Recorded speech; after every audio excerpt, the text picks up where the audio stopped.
So lastly, I'll just leave you with what I consider my three greatest adages, not mine, but the ones I've encountered over my career and that have been the most helpful. And they're all used in the book.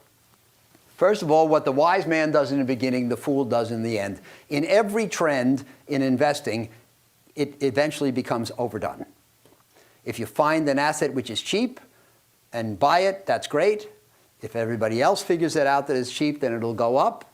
Then people see that it's rising, and more people jump on the bandwagon, goes up, up, up. And the last person to buy it is a fool, and the first person to buy it is a wise man. It's the same asset, just at different prices. And as people say,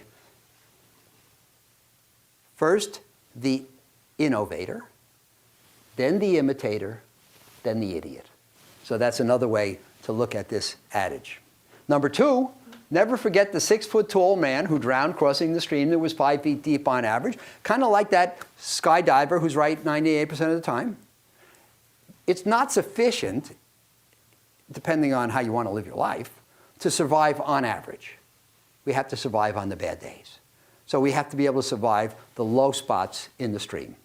Your portfolio has to be set up to survive on the bad days, so you won't be shaken out of your investments. And then finally, being too far ahead of your time is indistinguishable from being wrong, and yet that's a great challenge because, as I said before, the things that are supposed to happen will not necessarily happen, and they absolutely will not happen on time.